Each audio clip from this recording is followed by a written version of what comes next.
Hi everyone, it's Simon here from High Plane Games. Hope you're having a great day. This is a review for Awesome P, a 2D hardcore platformer that is not quite as hardcore as, say, your Super Meat Boys and so on and so forth. It's about a tier and a half, 2 tiers below that, where everything is still fair and you can still legitimately get round everything without tearing out your hair, but it does provide a challenge as well.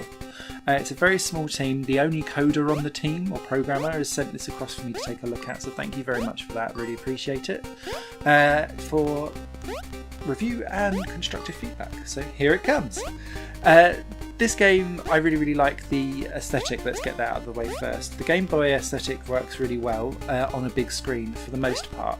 There's a couple of things like with waterfalls where, because it's black and green all the way through, sometimes you can't always see the platform that you're trying to jump to because it's just using 2 or 3 of the same colour.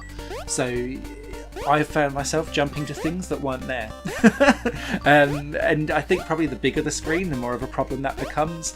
But the main thing for me was around this CRT flicker that comes up on the screen, which I believe in a future patch is going to be added to turn this option on or off. I found that it added an extra layer of complexity to the challenge that I didn't like, because the CRT flicker happens on the main plane quite often where your character P is. So you're trying to watch a distorted character, and it felt a little bit unfair for me when all the rest of the game was still fair. So yeah, when that patch comes, I will probably turn the CRT flicker off because it was annoying. In terms of the actual gameplay though, things worked really well. P handles really well as a character, and it's got a double jump mechanic that is tied to the physics of how fast you're going at the time. And you need to use that really to try and get yourself around the level as best as possible.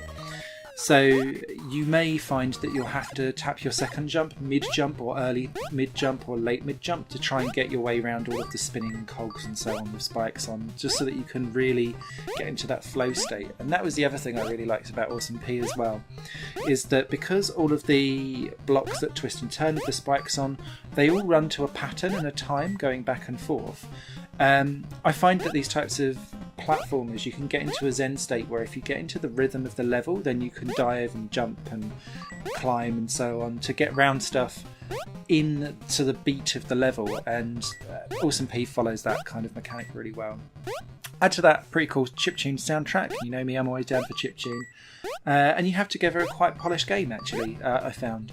The game itself is quite short though, so it's got 3 worlds.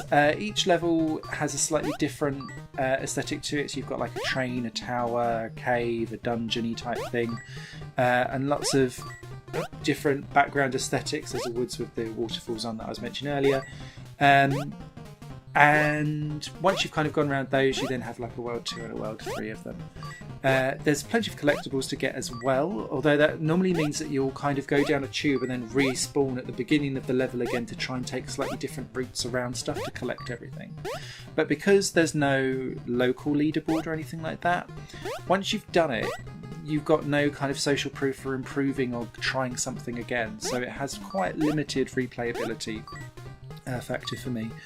But I really liked it. Support your indie developers. They are the future gamers or game developers for tomorrow. And this one is out now. If you like your hardcore platformers, short, sweet, and to the point, Awesome P could be very much up your street. Thanks for watching. Bye for now. This channel is just one of my many projects that cover games, music, and film. If you enjoy any of these and would consider supporting me to develop further in the future, you can do so by visiting patreon.com/Satoramon. Thank you for your time and for watching the video.